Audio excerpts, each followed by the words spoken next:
Welcome to this explainer. Today, we're taking a look at a spiritual center in Gujarat with a mission that's, well, it's nothing short of breathtaking in its ambition to actually foster the well-being of the entire world. Right at the very heart of the Sri SADA SHIV ashram is this single, powerful idea. It's a trust that was established for the welfare of the entire world. You know, that one phrase tells you everything. Right from the get-go, the ashram's vision was never just local. It was always planetary. So first things first, let's get our bearings and properly introduce the center that's at the heart of this incredible mission. The center was founded by Param Puja Swamiji, and its mission is truly unique. See, it's not just about an individual spiritual growth. It's about a massive collective goal to empower India to actually guide the entire world toward universal welfare. A huge idea. So, you might be asking, how in the world does an ashram even begin to pursue such a grand mission? Well, a huge part of it centers on specific rituals, especially the power of mantras, which are performed with what the source calls a scientific approach. The whole process is incredibly structured. Devotees gather for this collective practice on specific days. And this isn't just some spontaneous chanting. No, it's a very systematic ritual that combines group chanting with physical offerings. It's this methodical, repeatable process that the ashram refers to as its scientific method.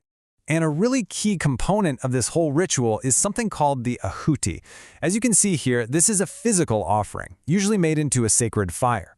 The idea is that the offering kind of completes the circuit. It turns the chanted mantra into a tangible, physical act of devotion. To really appreciate the sheer scale of this practice, just look at this number. Devotees at the center have collectively chanted the Gayatri Mantra 24 crore times. I mean, that's 240 million repetitions.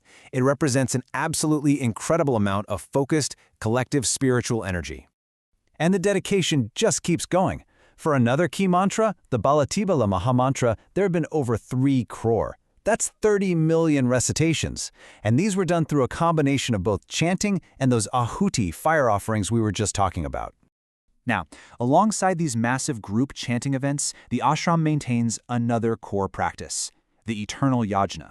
This is a continuous, completely unbroken fire ritual that has been at the very center of the ashram's work for decades. This timeline really shows the profound dedication to this ritual.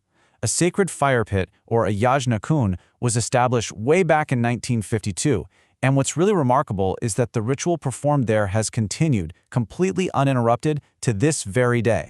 Let's dive into the details a bit. The fire pit itself is shaped like a Sri yantra, which is a very complex and sacred geometric form. The whole practice began because of a spiritual directive from a source they call the Pragya Mandal. And every single day, 3 times a day, offerings with the Sri Vidya mantra are made into this continuous flame. So we have these two really powerful practices, right?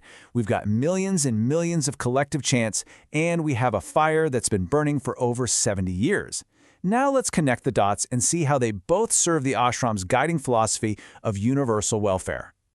Here you can see the two practices side by side, and it really clarifies things. The group chanting on the left, that represents these massive, focused bursts of spiritual energy directed towards a goal. The eternal yajna on the right, though, that's different. It's the constant, steady flame. You could almost call it the spiritual heartbeat of the ashram, providing this continuous foundation of sanctity for over 70 years. So after exploring the millions of chants in this eternal flame, we're kind of left with one final question. When you put it all together, what's the ultimate takeaway from all of this incredible spiritual work? The entire mission is really captured in this final, powerful blessing from the source. It's not complicated or exclusive at all. It's a profound wish that's both a prayer and a mission statement.